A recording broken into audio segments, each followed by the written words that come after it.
seen the torch of freedom pass from hand to yearning hand, and the vision of our fathers spread hope throughout this land, as the dream some fought and died for in my heart becomes my own.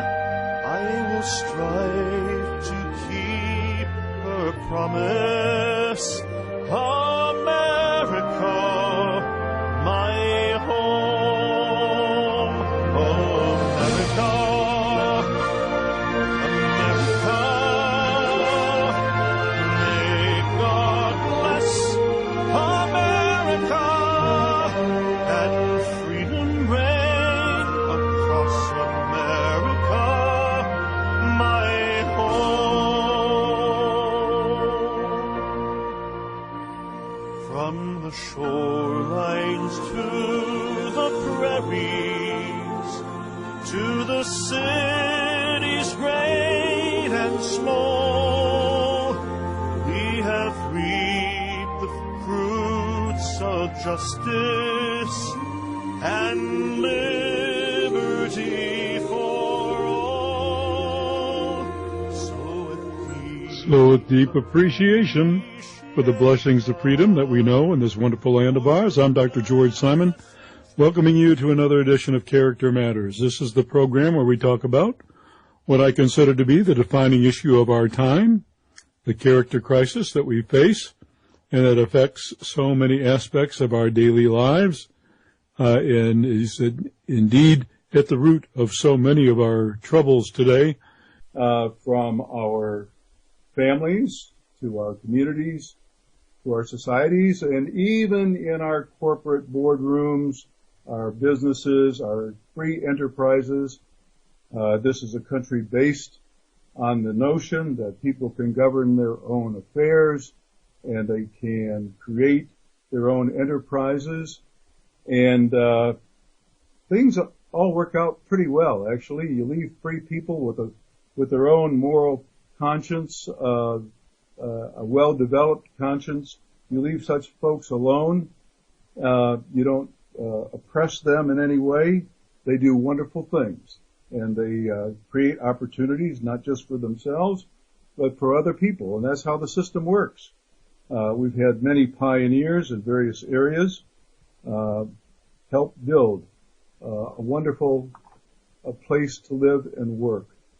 But all of that is threatened these days by the character crisis that we face, and so that's why I write about it in my books, In Sheep's Clothing, Understanding and Dealing with Manipulative People, the international bestseller on how to deal with those people that make you feel crazy, because you know darn well there's something up with them, but they make you think that there's something wrong with you, and try to get the better of you in those covert ways that I talk about in my books.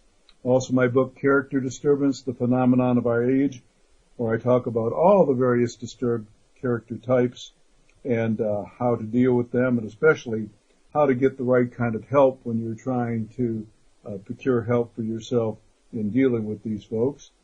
And then, of course, my book for the Christian faith community, The Judas Syndrome, about how genuine faith can truly transform a life. And then my most recent book with Dr. Kathy Armistead, How Did We End Up Here? The book for those of you who are either in the midst of or have come to the end of a toxic relationship, and you're asking yourself the question, how you got here, how somebody who you thought once hung the moon could turn out to be such an unfortunate character and bring so much pain into your life, and how to become a better judge of things so that you don't repeat the same kind of scenarios in the future. So that's that.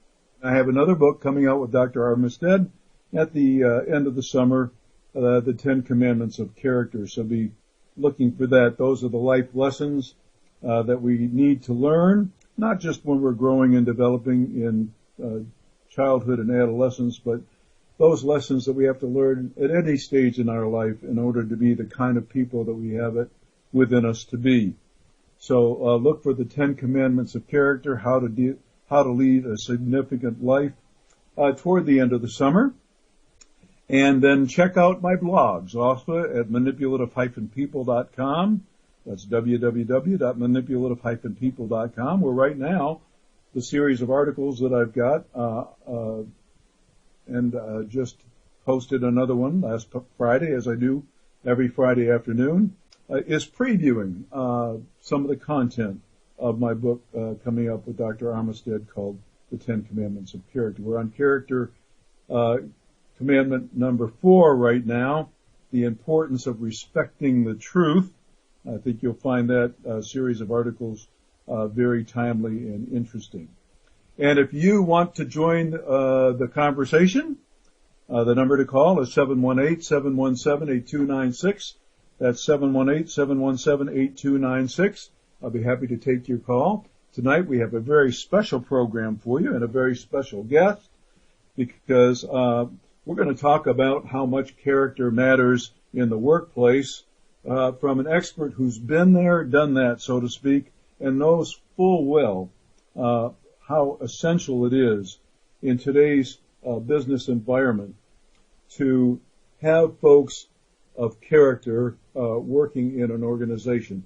And, you know, a family is only as strong as the character of the folks within the family is, and a community is only as strong as the number of folks with strong character in the community, and businesses are only as strong and as viable. They will eventually bring themselves down.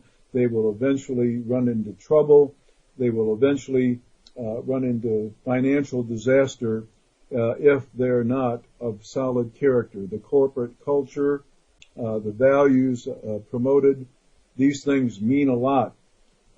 We may think that they don't. We may think it's all about money, but businesses that operate that way may prosper for a while, but in the end, character always has its say. And that's why I titled this program Character Matters, because it matters in every single aspect of our lives. And business is one of those places. So I'm so pleased to have as my special guest tonight Patricia A. Flaherty. And Patricia has a number of distinctions. She's held senior corporate leadership positions in Fortune 100 companies such as MCI and Ford Motor Company, and she helped formulate the behaviors that Ford candidates are assessed against during the interview process. She is an expert at putting your best foot forward, and she's going to talk about, as you'll hear in just a bit, the 3 C's that folks in the corporate world and in the business world in general are looking for in employees these days. And you would never guess right offhand what that first C stands for in the 3 C's that matter to them. And so we're going to ask Patricia about that in just a little bit. Patricia has one other distinction, however, that probably you do not know about. Maybe you've read something about Patricia. Maybe you've seen one of her interviews on TV. Perhaps you've even got her book, The Interview Answer, a CreateSpace publication, fairly new this year. A great little read, a very short, quick, to the point read, easy read, 10 essential tips for acing your job interview, The Interview Answer, by Patricia A. Flaherty. You can get it on Amazon.com. You can get it both in the paperback version as well as the ebook version. But in addition to that, in addition to being now a famous author, Patricia has the great distinction of being my sister. My second youngest sister. I have one sister younger than me, and then my sister Patty. May I call you Patty? You may. Is below her, and I have the greatest respect for Patty because, for 2 reasons. One, she really knows what she's talking about. And secondly, I had a lot of misconceptions myself about what folks were looking for in the business environment. And to hear from her about the 3 C's that folks are looking for in corporate America in a great candidate for employment, I'll let her talk to you about that. But in hearing her talk to me about it, I was more than edified and kind of validated in my belief that character matters more than anything else. And perhaps you have experience with character matters in the workplace. Perhaps you've employed people. Perhaps you've been an employee. Perhaps you've had to work with a coworker, a problem coworker of questionable character, making your life quite difficult and miserable and hurting company operations. Whatever the case may be, feel free to join the conversation. Maybe you'll have a question of Patricia as we get through the program. And if you do, give us a call at 718-717-8296. That's 718-717-8296. I'll be happy to take your call. As a matter of fact, I'll be happy to take your call on just about anything you want to talk about tonight. I also want to thank the attendees at my workshops these past couple of weeks. I just came from the Western New York tour where I was speaking in Syracuse and in Buffalo and Rochester, New York. A great attendance at the workshops there. Some really great folks that I met. And I thank you for your participation. And I invite you, whether you be a mental health professional or just an average person who wants to come to one of my training workshops, even though they're geared for professionals and unfortunately priced accordingly. All are welcome to the workshops. You can find information on those workshops on my blog site at manipulative-people.com. Just page on over through the site map to the page for webinars and seminars and workshops, and you'll find all the details there. And you can also go to the Cross Country Education, crosscountryeducation.com, and search by name for my live workshops. That's Dr. George Simon, S-I-M-O-N, and you'll get the full roster of schedule. I think now the roster is up through October. Even though we have more workshops planned, I think you can find out the schedule through October by going to the Cross Country Education site. Well, without any further ado, I'm going to introduce my guest for tonight, Patricia A. Flaherty. And I mentioned that you've been in corporate environments and some pretty impressive companies. And you were talking to me earlier, Patty, about the 3 C's. I thought that was very important.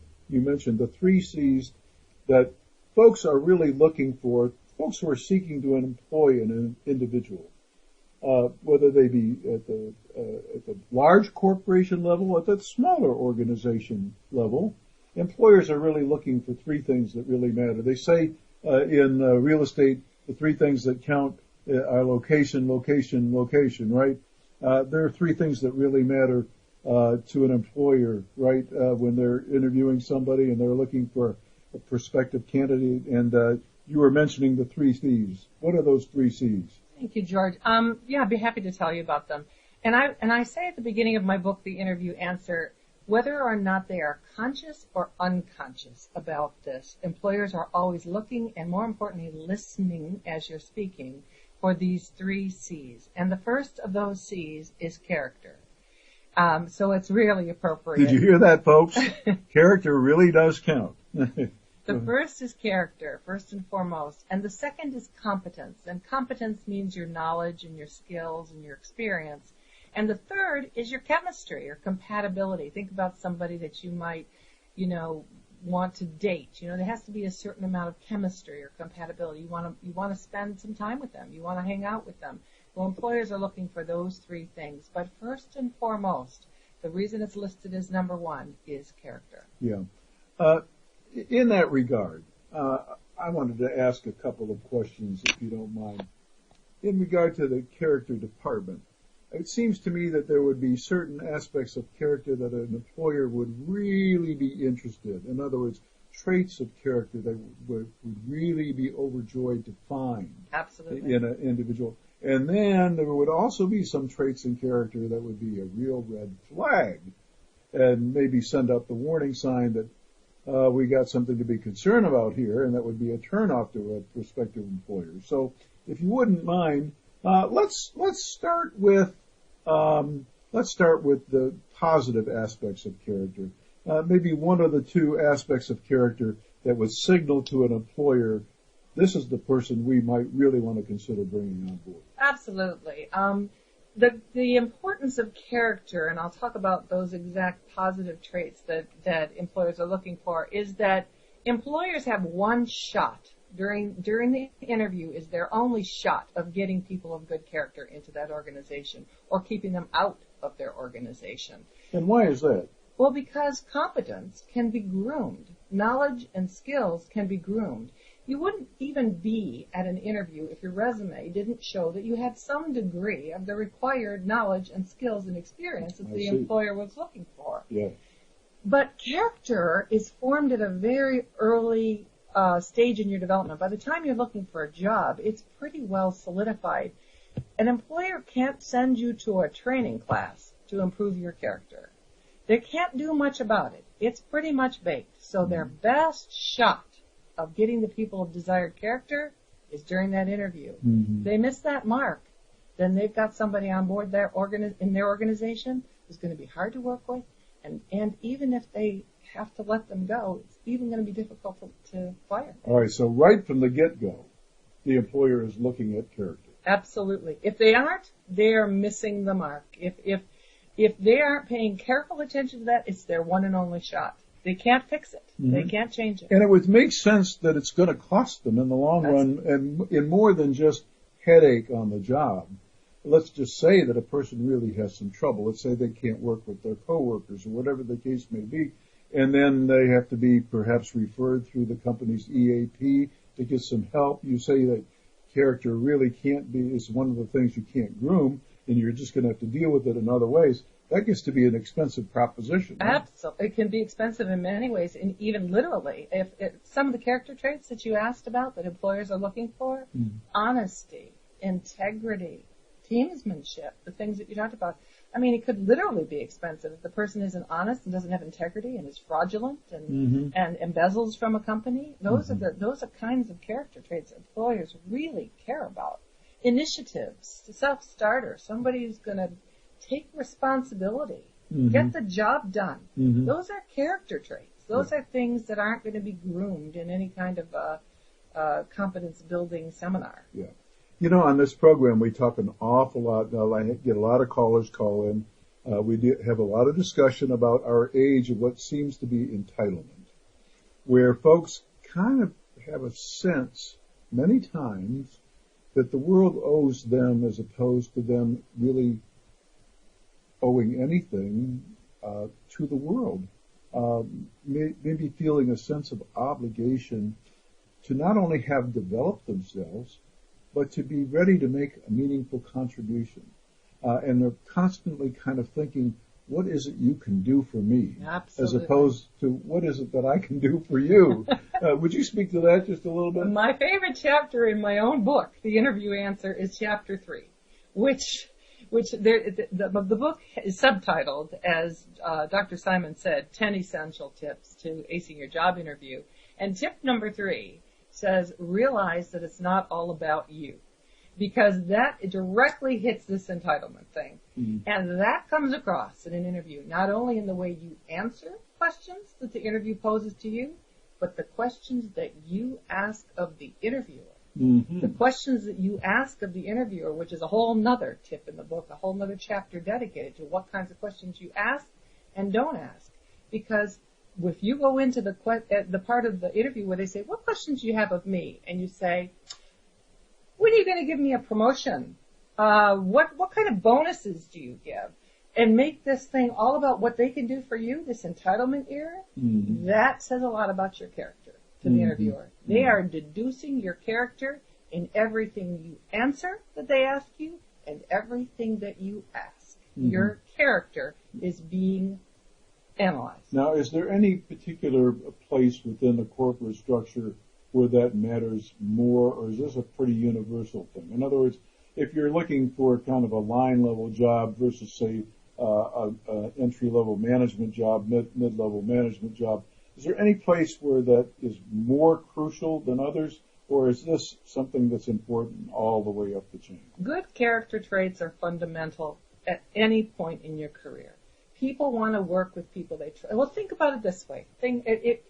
You all know people. Think of your friends, think of your family members who are probably some of the most skilled people that you know, the most competent people that you know. But you yourself, if you were hiring, would not hire them. Or if a good friend of yours was hiring for a position, you would not recommend them for hire. Why is that? Even if they were one of the most brilliant, skilled, knowledgeable, competent person in the whole world, why is it that you would hesitate to hire them yourself or hesitate to recommend them to somebody else for hire? Character. That's always the issue. It's always the issue. Yeah, character does matter. And perhaps some of you out there have had experience with that either on one end or the other of the dilemma. Perhaps either you've had to try and hire someone, or perhaps you've had difficulty landing a job. Perhaps you've been working alongside someone who you wondered what in the world your employer was thinking when they hired that person. Or perhaps you've tried to deal with that person and not effectively, and have been stymied by the fact that no one seems to have the right answer for how to deal with this person.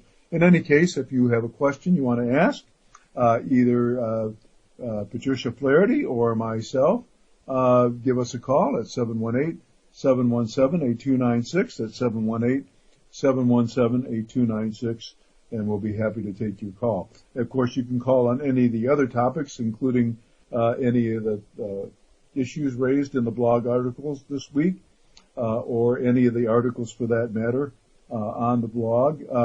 I also forgot to mention the counseling resource blog at the Psychology, Philosophy, and Real Life. That's counseling resource with 2 L's because it's based in Britain.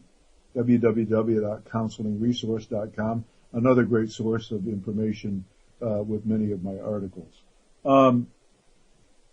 You mentioned the other 2 issues in the 3 C's, competence being the second one, and you were mentioning that's one of those things that can't be groomed, right? That can be groomed, whereas character is one of those things you've got to be presenting at least on the front end. But competence can be groomed. Speak a little bit about that, C. And sure. It's important. Sure. Well, there's a certain level of competence. If you look at the job description, I spend a lot of time in the book, The Interview Answer, talking about the importance of the job description, the position description, because it pretty much lays out the character traits and the competencies that the employer is looking for. It's like having the answer key to the test. So if you don't pay attention to the job description, you're actually missing out because it's got the answers to the test that you're going to be given when you go to a job interview. And the competencies are often listed on a job description as required or preferred. Required are generally just that. Those are the table stakes, the price of admission. If your resume doesn't show you have it, you probably aren't even going to be interviewed. But once you're there, they're trying to, they will often try to assess your level of competence, your knowledge. So you might even have a technical screen, a technical interview on whatever discipline that it is that you're being interviewed for, a job in. But there's some that are preferred. And what that means is, I'd like you to have it, but I'm willing to groom those. If you don't have them walking in the door, It's a nice to have. The required are generally a must have. And they can tell that right off the bat. And they're testing for that in the interview. And they might even give you a physical test or a demonstration of some sort to see if you've got the required. But preferred, they're often saying, I'm willing to have some degree, 10%, 20% of what I'm looking for, I'm willing to teach you on the job. That's great. And the third C? Chemistry. Compatibility, chemistry. That's just simply people like to work with people they like. They're going to hang around with you a long time. Even if the interviewer isn't the person you're going to sit beside, they're thinking about the people that you're going to sit beside and saying, am I going to introduce a person into that group who people are going to want to be around, going to want to work with? It's kind of like going on a date. You know, you can have somebody who has a great fact sheet. They have got all the things that you'd want on a checklist in a mate. But if there's no spark, if there's no chemistry, you don't really want to spend a lot of time with them, you're not going to marry them. Just like an interviewer is not going to ask you to marry into their organization if there's no chemistry. Yeah. It sounds to me, though, that this would be at least a little still related to the character issue because corporations have their own kind of character.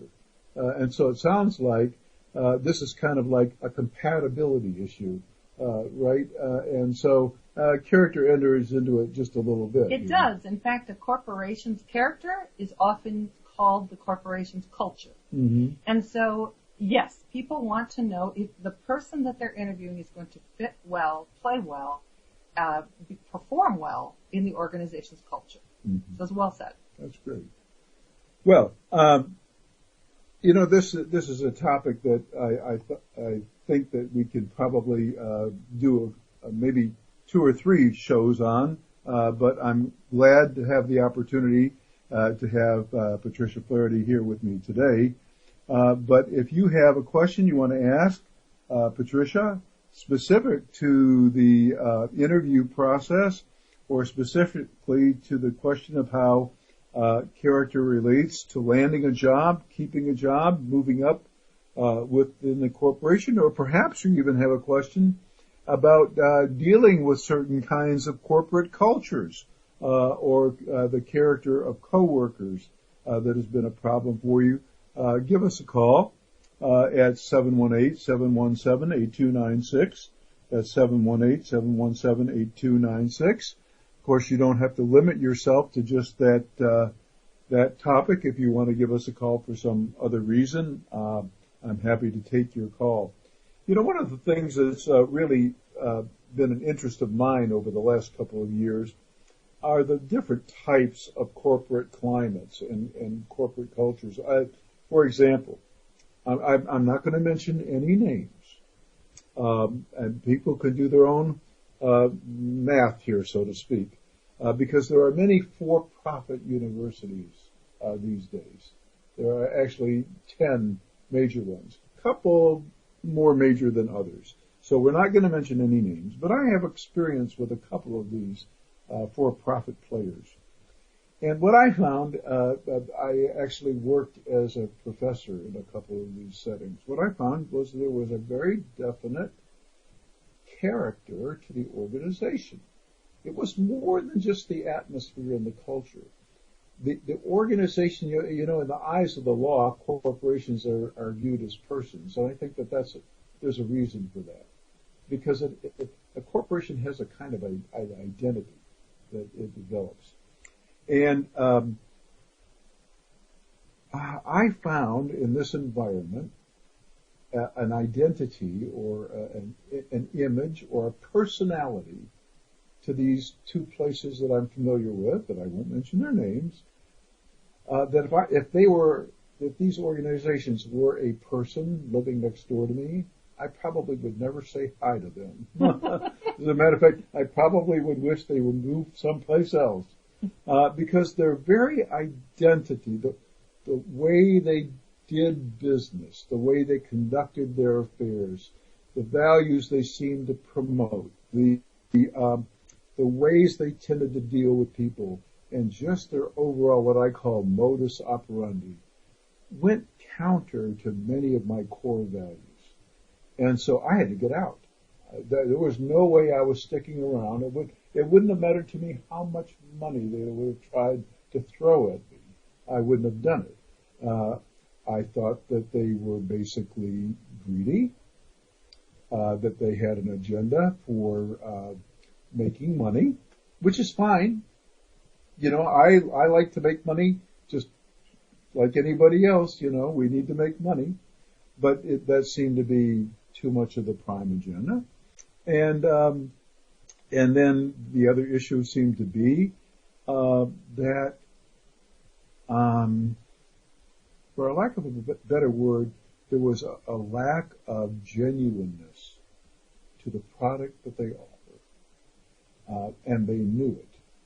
They were basically selling a bill of goods not just to the person attending, but they were selling a bill of goods to the organizations that they were trying to pawn off their graduates to. So that was very unnerving to me. And I found myself not being able to work in this environment because you talk about the chemistry. My chemistry and their chemistry didn't match. Just didn't match, and I wanted out of there. I'm just wondering, in all the corporations that you've been around, right? And you've been in some pretty powerful corporations. Say a little bit about the corporate identity thing in those kinds of environments you found yourself in, where you might have had to say to yourself, this is probably not the place for me, and where the corporate character had something to do with that. Oh, that's a very astute insight about the chemistry match and the cultural match of the corporation. Yes, they do have an identity, and it's not unlike your book, In Sheep's Clothing, and I'll tell you why. The Edgar Schein wrote the seminal work on corporate culture, and from his work, I taught a course actually at my last company on corporate culture, and it shows an iceberg, and the iceberg shows what's showing above the waterline and what's below the waterline.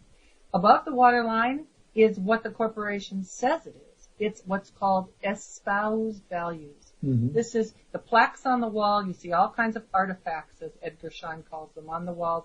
These are our values. This is our creed. This is what we believe in. This is what's important to us. Below the waterline is what they really value, what really matters. And when there's a disconnect between what's below the waterline and what's above the waterline, just like in sheep's clothing, mm-hmm. when you say what the face of the person is and what they say they are is not necessarily what they actually are, mm-hmm. that's a problem. That's a problem for the people who work there. That's a problem for the consumer. You don't want to live next door to that neighbor. You don't want to live inside their house. Yeah, and you know what happens so often in dysfunctional relationships, especially in manipulative relationships, when somebody hooks up with the archetypal wolf in sheep's clothing, it's like getting whiplash, I say in my book. You don't really know what's happened until after the damage is done, unfortunately, because some folks are really good at what we call the art of impression management, which is they can put on a good face. Everything looks really good at first, and then only later do you realize how you've been duped as to what's really there. That can happen in interpersonal relationships. That can happen in the corporate environment, too. And so what would you look for? I would look for a company that puts their money where their mouth is, literally. I use an example in my book, The Interview Answer, which actually talks about, and I don't know how old our audience members are, how many of you can remember in the 1980s, the Tylenol tampering scare, where someone went in and laced Tylenol bottles with poison. And Johnson & Johnson, the company that produced it, had a very, very above the waterline iceberg stated espoused values about we hold the safety of our customers first, we hold above profit, they call it their credo, it's on every one of their websites. And that's when the test really comes. When something like that happens, what does the company do? And in that case, they show tremendous synchronicity between what was above the waterline, what was below the waterline. They showed character. They showed character. They pulled not just from the stores that had tampered Tylenol bottles. They pulled from every shelf of every store, every Tylenol bottle. Tremendous loss of revenue for them. But they were going to take no risks.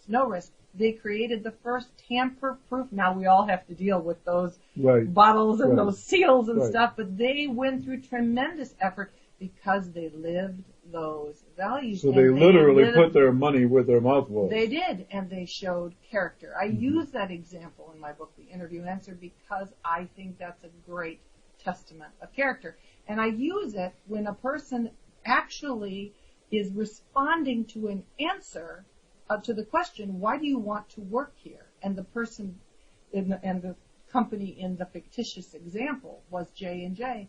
And the person actually talked about they are aligned with my value system and I have that kind of chemistry with them. I want to work for them. Mm-hmm. So that alliance, that kind of match is critical. Mm-hmm. The company culture. And how do you know? Because they live those values. They don't just espouse them. Mm-hmm. You know, I imagine that the amount of money that it cost Johnson & Johnson at that time was no small chunk of change. Billions. And in today's dollars, it would be even more. Those kinds of things can really can really threaten a company's even existence, right? But what you're saying is that they wouldn't have been the company that they claimed they were, and it wouldn't have taken long for them to meet some kind of demise if they hadn't done that. Right. So really, character does not only matter, but it pays in the long run. In the long run. In the long run. Very interesting. Well, what a great conversation we're having today with Patricia A. Flaherty, author of The Interview Answer, 10 Essential Tips for Acing Your Job Interview. But as you can tell already from our interview, this little book, and it's a very easy, very brief, to-the-point book. It is a guide to landing the job of your dreams. That's no question about that. But as you can tell from our brief interview here today, it's far more than that. There's a whole lot packed into this book, a whole lot that really speaks to what it is not only that a company is looking for in you, but what you can bring to your efforts within any organization and fulfill not only your dreams, but fulfill yourself. You know, in many ways, it's all about growth. Not just personal growth, but organizational growth. Our businesses, our enterprises, all of our human enterprises, they are growing concerns. In our kind of environment, if you're not growing, if you're stagnating, or if, God forbid, you're going backwards, you're eventually not going to be around very long. You've got to be growing and developing, and this is a great read for anyone who's really wanting to not only develop themselves, but to put their best foot forward. So I advise you to I recommend that you look up The Interview Answer, 10 Essential Tips for Acing Your Job Interview. You can get it as a paperback or as an ebook from Amazon. It's a CreateSpace publication. I think you could probably get it on Amazon Prime with next day delivery, right, or 2-day delivery? Probably. It's also available on BarnesandNoble.com. Oh, excellent, excellent. And how about iBooks? Not yet. Not yet. We're working on it. Okay. Well, if you want to join the conversation, if you have a question, not just about character in the workplace, but just in general, or if you have a question you want to ask me, just give us a call at 718-717-8296. That's 717-8296. I'll repeat that one more time. 718-717-8296. Give us a call, and I'm happy to take your call. How does an interview candidate not only present the best face, but how does an interviewer really assess? I mean, how do they go about the process of figuring out basically who you are as a person and whether you're the person for the job? How do they do that? Well, it's interesting that you asked that because there is a technique that interviewers use, and it seems very, very, complex or mysterious? Well, no, it seems kind of easy conversation, but in actuality, they're assessing your character. The technique is called behavioral event interviewing, or BEI. And some of you who may have been interviewed have probably had the interview ask you to tell them a story. Tell me a story. Tell me about a time. Describe for me a time when, and they'll say something like, tell me about a time when you had to work with a difficult employee, or tell me about a time when something went wrong on a project. Just tell me about it. What happened? What did you do? What was the outcome? Sounds pretty innocuous, doesn't sound very harmful, sounds very easy, and you start telling a story. Well, the interviewer is actually they don't really care about the specifics of that story. They don't care about the actual project you worked on. They don't really care about the person that you had worked with who was difficult. What they're listening for is your behaviors, which is why is called behavioral event interviewing. And by your behaviors, they are deducing your character, your competence, and your chemistry.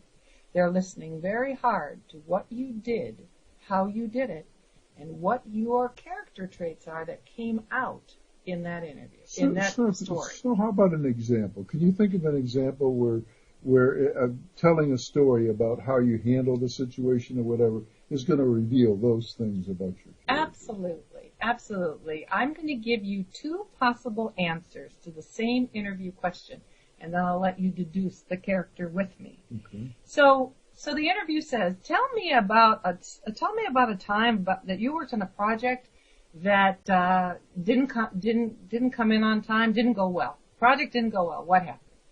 And so candidate A says, well, I had this horrible project where all the people, it was a global project and everybody was on different time zones and everybody was not communicating well and we didn't have a good system to communicate and everybody didn't come together as a team, and so I just said, the heck with them, I'm just going to go off and do my part of the project. The whole project's not going to come in on time, but I'm just going to go off and do my piece, and so when it's all done, nobody can blame me. I did my part, and the project didn't come in on time. It was a big disaster. The customer was unhappy. We lost revenue, and what lesson I took away from that, lesson I learned was I'm never going to work on a global team again, and never want to see those people ever again. Okay, candidate A, that's their answer. Let's hold the analysis for a second and go to candidate B. Same project, same situation, global project, nobody knew how to communicate together, and it was a dicey situation, and this person said, you know what, we need a communication strategy and we need a plan. So what he did, he said, what I did in that situation is I called all the players together and we set up a communication schedule. We took into account the time zones. The project still was delayed because we didn't get the communication plan in place until midway through the project. But what I took away from that lesson was that in every future project, I will make sure that there is a communication plan in place right up front, especially when dealing with such a diverse audience. Okay, you're the interviewer. Uh-huh. What did you hear about the first candidate's character? What did you hear about the second candidate's character? And who would you hire if that was the only question you had to ask? Well, I know who I'd hire. I'd hire candidate B. And why?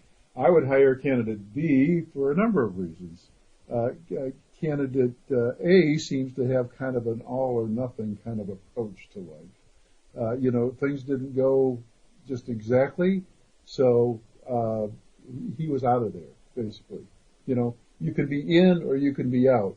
And it sounded, it was like that black and white to that person. That's one thing. The other thing sounded like he wasn't really married to the team. He wasn't really, he or she was not really a part of the team. Because, we sink or swim together. And sometimes it is difficult. It's kind of like in a marriage. Sometimes it's really difficult. But if we're all on the same team, nobody can be an island, not really very successfully. So that's another thing that comes through. The other thing is, it sounds like the person wasn't very flexible in seeing options. That there were other possible paths to take. And then lastly, the first person didn't have a plan for remedy other than bugging out. My remedy strategy is an exit strategy. So, that would be my reason for discounting A. And for preferring B, sounds like, B is more realistic, flexible, foresighted, and like you say, you can't really groom those things. If they haven't come into place when somebody's a young adult, if those elements of character aren't there by then, you're probably not going to teach them. And that's the kind of person I'd want on my team. So am I a good employer there, or am I an astute employer? You are an astute employer. You would be a great interviewer because you're listening. You're not so much caring about when they ask you those questions, when they're asking you those simple storytelling questions. That's what they're listening for. And did you hear when Dr. Simon assessed the answer, he assessed it primarily on character. That was the differentiator between the two. If on paper, both of those people had the same credentials in terms of competence, character would have been the deciding factor of who got that job. Well, so, once again, folks, character matters. And perhaps you agree, perhaps you just have a question, or perhaps you'd like to chime in with a few thoughts of your own. In any case, give us a call. We've got about 10 minutes to go in the program tonight, but we still have time for a phone call or two. So give us a call at 718-717-8296. That's 718-717-8296. I'll make a couple of announcements here for the coming week. Once again, we should be live next week, next Sunday evening at 7 p.m.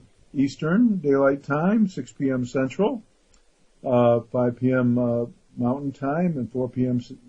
Pacific Time on Character Matters. And there will be another post on the blog at manipulative-people.com this Friday, where we'll be previewing my upcoming book with Dr. Kathy Armistead, our second book together, The 10 Commandments of Character, How to Lead a Significant Life. And I invite you to check out the schedule for the workshops that I'm going to be doing. The next round of workshops that I'm going to be doing, a couple of weeks apart, are going to be in the Chicago metro area, and even as far as Madison, Wisconsin.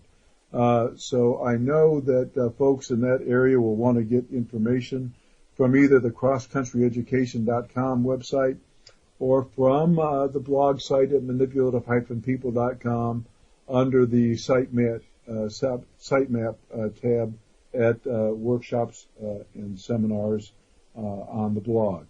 So mosey on over to manipulative-people.com and take a look at the schedule. If you're interested in coming, I'd be happy to have you, whether or not you're a mental health professional or just someone interested in learning more about the disturbed characters in your life. Happy to have you attend.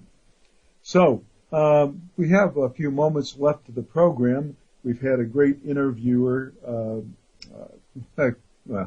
here I am speaking like I'm complimenting myself. We have a great interviewee here today that I've been interviewing, who's had experience in several Fortune 100 companies and has been a developer of leadership teams and leadership rules for these companies.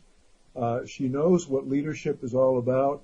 She knows what building strong corporate cultures is all about, what integrity in business is all about, and what employers especially are looking for in the way of the character of their employees that can meld well with a corporate culture that means to not just survive and make money, but means to thrive and prosper in the workplace by offering an honest product and behaving in an ethical fashion and growing and serving the public's need and making a profit in the process. Ours is a system, it's a very unique system, this free enterprise system. And it all hinges on character. You know, it doesn't matter whether you're operating a small little farm stand and you're trying to make a buck selling corn at your neighborhood market or farmer's market. It doesn't matter whether you've got a small little enterprise like that or you're a kid on the corner with a little lemonade stand trying to see how it all works.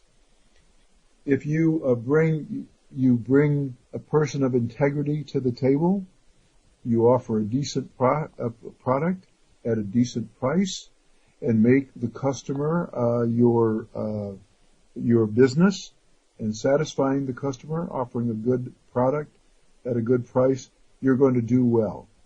And so many times today in our mass culture of entitlement, that whole notion has been lost.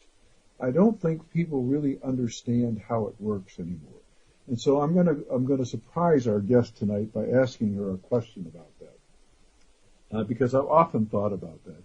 It seems to me, and I just want your thoughts on this, Patricia. Seems to me that in our present day culture, folks are too disconnected from the basis of how a free society has to operate and prosper, that they don't really get it at any level about what makes it all work. All they seem to have on their mind is, what do I need to do to survive? And what can somebody help me? How can somebody help me to survive? They don't seem to have that big picture of how it all fits together, how all the different puzzle pieces fit together, and what constitutes a society that functions and prospers and doesn't needlessly hurt or oppress its people or eventually bring itself down. I just want to hear your thoughts on that topic. Well, there's an old saying that comes to mind, one for all and all for one. I don't think we can ever forget the person's individual needs, the need of a person for survival and to make sure that they take care of their own selves and their families. But I totally agree with what you're saying. If that isn't a vacuum, we cannot make the whole of society work. We are all interconnected. If one person stands alone and takes care of their needs, they eventually will no longer thrive on their own.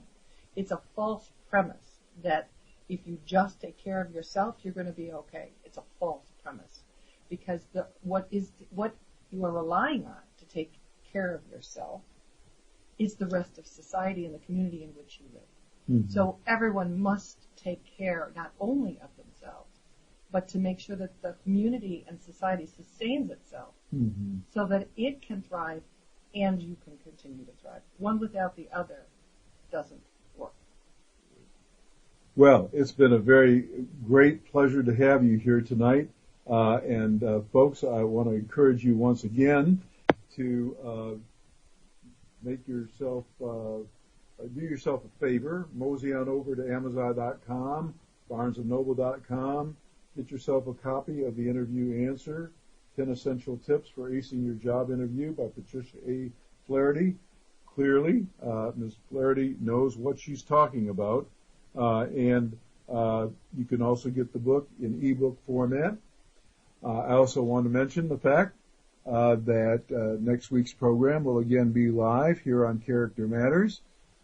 And I want to invite you to avail yourself of my books as well, In Sheep's Clothing, Understanding and Dealing with Manipulative People, the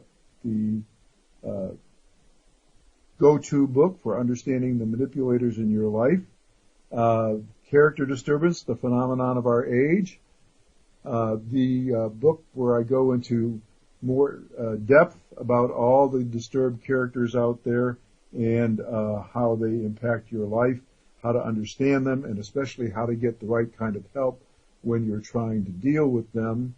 And my book for the Christian faith community, The Judas Syndrome, about how genuine faith lived out and in practice can truly transform a life. And then my first book with my co-author, Dr. Kathy Armistead, How Did We End Up Here? And my soon-to-be-released book at the end of the summer with Dr. Armistead, The 10 Commandments of Character, How to Lead a Significant Life. Should be out toward the end of the summer. I'll have more information for you as the weeks go on.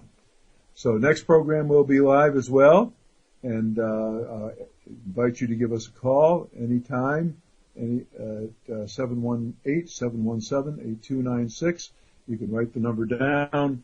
You can call at the beginning of the program as well. I take calls anytime during the program once we get a few bits of information out of the way. So once again, a big thank you for Patty to guest on the program tonight. I'm sorry. I just can't help calling you Patty. But Miss Flaherty had some really important information here about the importance of character. And once again, as you hear the theme that closes out this program, I can't emphasize this enough. We live in a place where some folks had an idea about the capacity of folks to govern themselves. They knew that if you gave folks with a solid internal moral compass, a rock-solid moral compass, if you left those folks alone, if you didn't oppress them, if you didn't try and micromanage their lives, if you didn't intrude upon all the nooks and crannies of their lives, if you left them alone, gave them maximum freedom and liberty, that folks like that would just naturally tend to prosper. They'd naturally tend to innovate, and they naturally tend to bring one another along for the ride. They would naturally tend to look out for one another, to network with one another, and to build and do great things. That's how great societies are founded. We have some candidates promising to make America great again. Well, we'll be great when we are great. We'll be great collectively when we are great individually. Great how? Great in character. You heard Ms. Flaherty talk about the 3 C's that interviewers in corporate cultures are looking for. The first C being character. It really counts. It matters in every aspect of our lives. It affects every single aspect of our lives. And we need to do our part, each one of us, to make of ourselves the best we can be. That's doing our part.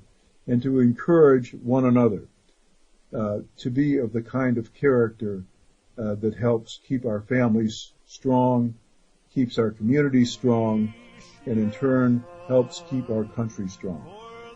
America's greatness has never resided really in her economic clout or her military might, but in the character of her people upon whom the survival of freedom depends. So with that, I'm Dr. George Simon.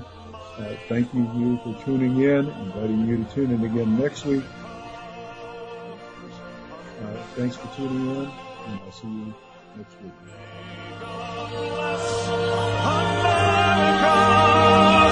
And freedom reigns.